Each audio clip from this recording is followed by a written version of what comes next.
رحمت اللہ علیہ، آپ جس استاد کے پاس پڑھتے تھے نا تو وہ کتاب آئی، کتاب کا ایک لفظ جو تھا ورق والا حصہ وہ پھٹ گیا، جدا ہو گیا۔ تو استاد صاحب کے موڈ میں کیا آیا؟ انہوں نے کہا شاہ صاحب کل سبق یاد کر کے آنا، کل سبق یاد کر کے آنا، اور یاد کرنے کے ساتھ جہاں یہ صفحے کا یہ ورق یہ حصہ نہیں، اس لفظ کو جو ہے ہی نہیں مٹا ہوا ہے اس کو بھی یاد کر کے آنا۔ شاہ صاحب نے کہا حضور لفظ ہی نہیں ہے، نسخہ ہوتا تو یاد کرتا۔ وہ زیر لب مسکرائے، کہا شاہ صاحب یاد کر کے آنا، شاہ صاحب یاد کر کے آنا۔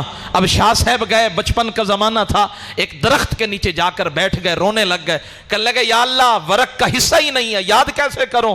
ابھی یہ رونے والے یہ آنکھوں سے آنسو ٹپکے ہی تھے، اللہ نے وہیں اسی جگہ پر لفظ کو ظاہر فرما دیا، اللہ نے لفظ ظاہر فرما دیا۔ جب بندہ رب کا بن جائے پھر ساری کائنات اس کی بن جاتی ہے، ساری کائنات اس کی بن جاتی ہے۔ اور شاعر اپنا کلام لکھتے ہیں، لیکن مجھے بتائیں جب ہم کسی کی تعریف لکھتے ہیں تو اس سے ہمیں بدلے میں انعام ملتا ہے۔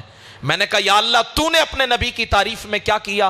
فرمایا 30 پارے قرآن کے اتار دیے، 30 پارے قرآن کے اتار دیے ہیں اپنے نبی کی شان میں۔ اور اچھا یہ بتاؤں قرآن کے اندر 550 آیات وہ ہیں جو احکام کے لیے، اور باقی قرآن۔ اچھا یہاں ایک اور عقیدے کی بات، اصلاح کی بات بھی عرض کرتا چلوں۔ جو لوگ غیر اللہ کی اصطلاح سمجھ نہیں سکتے ان کے لیے یہ میرا نکتہ ہے، کہتے جی غیر اللہ غیر اللہ غیر اللہ۔ میں نے کہا قرآن جو ہے، قرآن کی صورتیں جو ہیں، ایک صورت چھوڑ کر باقی ساری جتنی صورتوں کے نام ہیں سارے غیر اللہ کے نام پہ۔ نہیں سمجھے؟ تھوڑی چپ تو قربان جا۔ بقرہ کس کا نام؟ بولے نا ذرا۔ آل عمران، نساء عورت کا نام ہے نا جی، عورتوں کو کہتے ہیں نا۔ مائدہ دسترخوان، انعام جانور ہو گئے، آراف وہ ایک پردہ ہو گیا، انفال وہ مال ہو گیا، اور اس کے بعد توبہ یہ بھی الگ غیر اللہ ہو گیا۔ اس کے بعد آگے چلیں، یونس ہو گئی، ہود ہو گئی، یوسف ہو گئے، اور اس کے آگے سورہ رعد ہو گئی، اس کے آگے سورہ ابراہیم ہو گئی، سورہ ہجر ہو گئی، اور اس کے آگے سورہ نحل ہو گئی، مکھی شہد کی مکھی سورہ بنی اسرائیل، آگے سورہ کہف ہو گئی، سورہ مریم ہو گئی، سورہ طٰہٰ ہو گئی، انبیاء ہو گئی، سورہ حج ہو گئی، سورہ حج سے آگے چلے۔ یہ سارے نام جو ہیں یہ اللہ کے نہیں ہیں، غیر اللہ کے ہیں۔ اللہ بتانا چاہتا ہے لوگوں غیر اللہ کے فرق کو سمجھنا، کہیں غیر اللہ اگر آ جائے تو یہ سارا غیر اللہ غلط نہیں ہے۔ اگر ہر غیر اللہ غلط ہوتا تو پھر قرآن کی آیت کا نام، قرآن کی سورت کا نام بقرہ، آل عمران، نساء نہ ہوتا، ایسا نہ ہوتا۔ یہ اللہ بتانا چاہتا ہے قرآن ہم نے نازل کیا۔ اور بھی نقطہ آپ کو عرض کروں، قرآن اللہ کا ہے۔ قرآن کس کا ہے؟ اچھا یہ بتائیں قرآن ہے اللہ کا، لیکن یہ سورتیں اللہ نے، یہ علماء نے تقسیم کیوں کی ہے مکی مدنی؟ تو کیا قرآن مکی ہے؟ قرآن مدنی ہے؟ کیا ہے یہ مکی اور مدنی کی یہ وضاحت کیوں ہے؟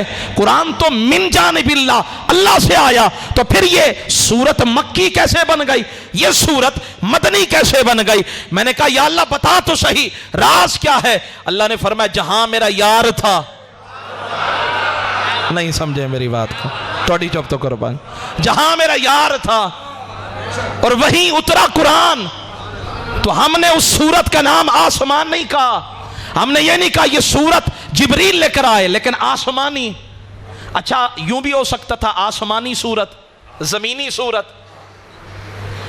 یہ بھی ہو سکتا تھا عرش والی سورت، سدرہ والی سورت، جبرائیل والی سورت، سورت میکائیل والی سورت۔ لیکن اللہ نے اپنے حبیب کو دیکھا، فرمایا میری طرف نہ دیکھو، میرے یار کی طرف دیکھو۔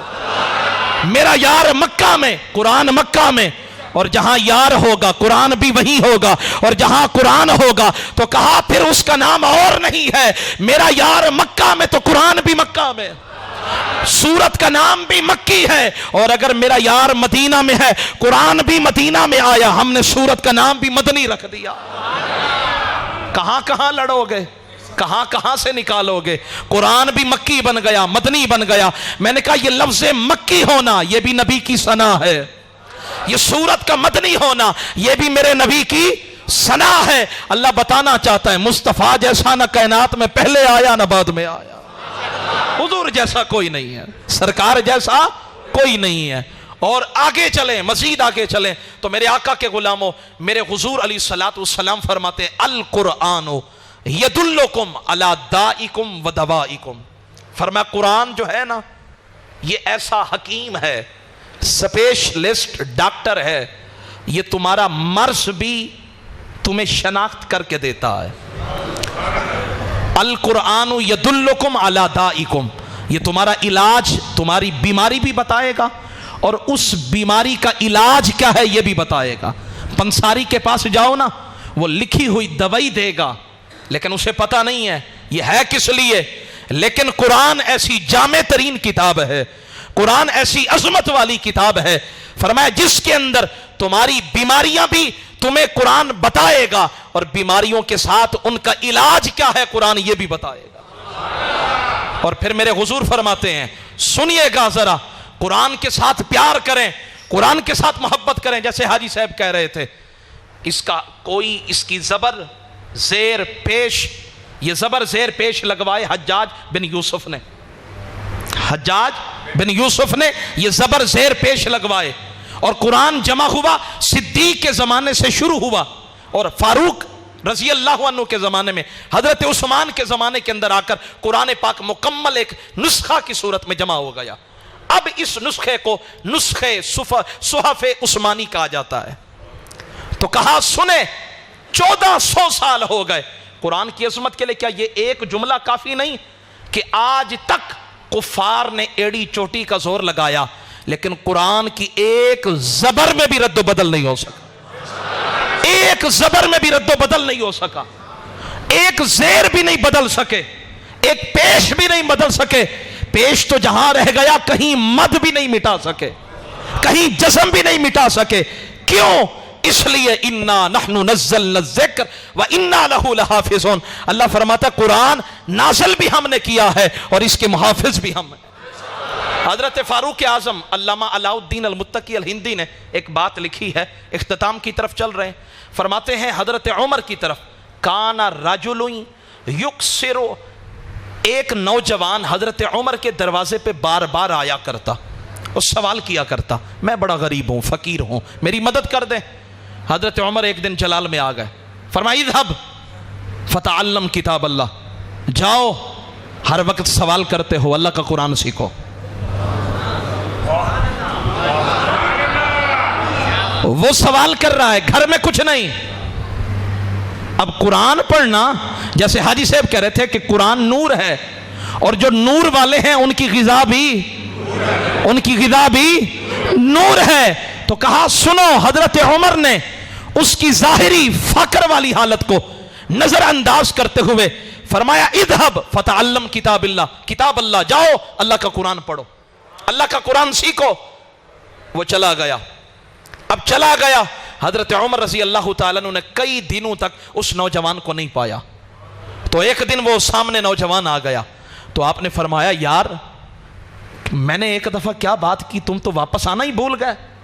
آگے سے پتہ اس نوجوان نے جواب کیا دیا، اس نے کہا سنیے حضور، جس قرآن کی طرف آپ نے مجھے بھیجا تھا نا، اس نے عمر سے مجھے مستغنی کر دیا ہے، اس نے عمر کا دروازہ بھلا دیا ہے، اب اللہ کا قرآن مجھے رزق بھی دیتا ہے، مجھے لنگر بھی دیتا ہے، اللہ کا قرآن مجھے سب کچھ دیتا ہے۔ بابا جی فرمایا کرتے تھے اگر اے بی سی رزق دے سکتی ہے تو پھر اللہ دا قرآن بھی رزق دے گا، پھر اللہ دا قرآن بھی رزق دے گا، لیکن شرط یہ ہے قرآن پڑھنے والے بن جائیں۔ پھر دیکھیں اللہ رزق عطا کیسے فرماتا ہے، اللہ عزتیں کیسے عطا کرتا ہے۔ اور پھر قرآن کے اندر اللہ تعالیٰ نے قسم اٹھائی، فرمایا فلا اقسم بمواقع النجوم، فرمایا قسم ہے مجھے ستاروں کے غروب ہونے کی جگہ کی۔ وہ ستارے جہاں ڈھلتے ہیں، غروب ہوتے ہیں، اللہ فرماتا ہے مجھے ان ستاروں کے غروب ہونے کی جگہ کی قسم ہے۔ اب علماء کرام فرماتے ہیں النجوم نجوم القرآن، فرما ان ستاروں سے مراد یہ دنیا کے ستارے نہیں بلکہ وہ قرآن کی آیات ہیں۔ اللہ بتانا چاہتا ہے، فرما الحمد یہ ستارہ ہے، الحمدللہ رب العالمین یہ ستارہ ہے، الرحمن الرحیم یہ ستارہ ہے، مالک یوم الدین یہ ستارہ ہے، اور فرما فلا اقسم بمواقع النجوم، مجھے قسم ہے الحمدللہ رب العالمین کی، فلا اقسم بمواقع النجوم، مجھے قسم ہے قرآن کی ہر ہر پارے کی، ہر ہر سورت کی، اور جس سینے میں یہ قرآن آ جائے مجھے اس سینے کی بھی قسم ہے، اور جن سماعتوں میں یہ قرآن آ جائے مجھے ان سماعتوں کی بھی قسم ہے، اور جس رحل پہ قرآن رکھا جائے مجھے اس رحل کی بھی قسم ہے، اور جو قرآن پہ عمل کرنے والا بن جائے مجھے اس عامل قرآن کی بھی قسم ہے۔ فلا اقسم بمواقع النجوم، فرمایا مجھے قسم ہے قرآن کے ان چمکتے ہوئی خوبصورت آیات کی۔ تو میرے آقا کے غلام